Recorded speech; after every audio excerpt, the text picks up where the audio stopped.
right, go. Sergeant Robert Smith has just risked his life to rescue 3 American soldiers from a base overrun with insurgents.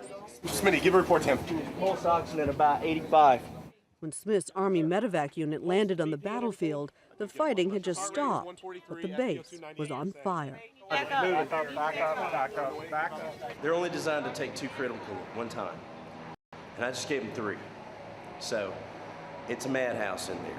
Sergeant Smith's job is to retrieve the wounded from the battlefield and keep them alive long enough to make it to a field hospital like this one. Now I need to go out here and reset my equipment. So, mission complete. Smith and his teammates wait on a small base in northern Afghanistan for the next call to come, and the next. Usually they fly twice a day, often at night. All right, where are we at? It's among the most dangerous assignments in the U.S. Army. That'll be a right turn. On this night, the medics have made room for ABC reporter Karen Russo, who, alone with her camera, is documenting their work here. This is video from inside the helicopter on our way to reach a soldier who's been injured. It was shot with night vision goggles so that I could see the way the medics in the back of the helicopter see and the way the pilots in the front can see. Is this from enemy action or? Yeah, they got an aircraft, got an RPG. The men know that the big red cross painted on the side of their helicopter should protect them. Instead, in Afghanistan, it has made them a target. Military helicopters have weapons to defend themselves, but because of the Geneva Convention, medevac helicopters are not allowed to have any weapons to defend themselves. So when they go into these landing zones or when they go into the field to rescue a soldier, they are completely vulnerable to attack.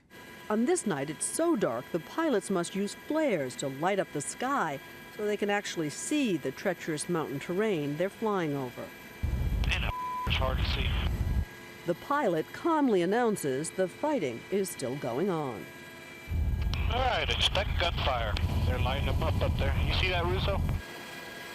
The medics quickly jumped out of the door and the window. Patients coming in. And within minutes, soldiers were carrying the wounded soldier onto the medevac, and we flew off. Good to go.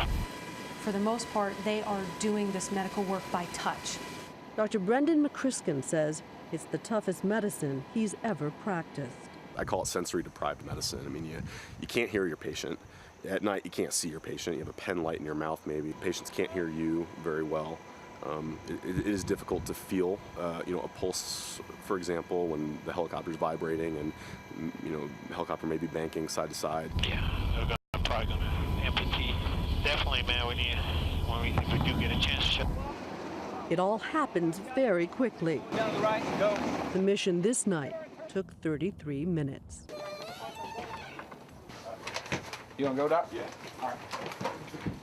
This day, the team is racing to reach 2 American soldiers injured when their vehicle was exploded by an IED.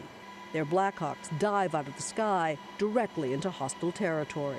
The movements are very quick. When they are going to be making a landing, if they have to avoid fire, they drop altitude suddenly, and it's a very unfamiliar feeling.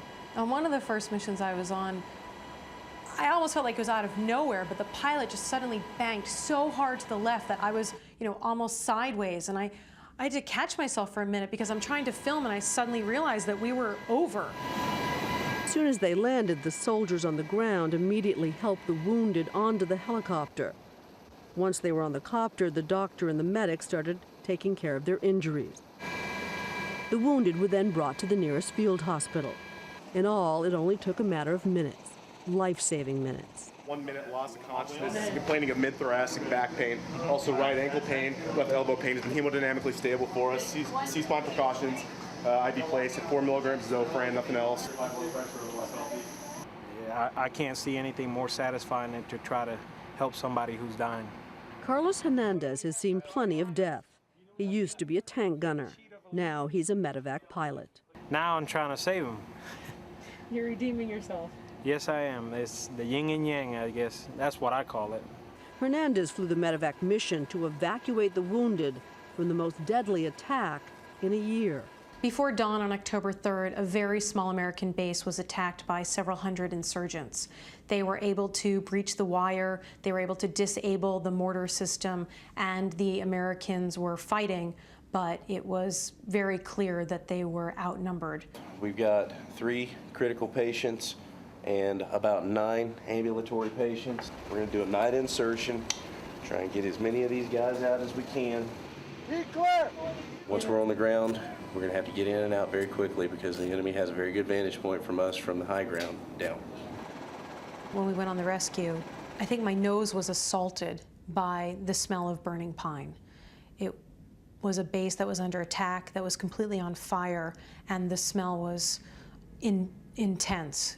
And so was the courage of those who flew in to help. It's an exhausting job, and they all have the best attitudes, too. The second they get that call, they are focused and they are sprinting to the helicopter to make sure they can take off as quickly as possible.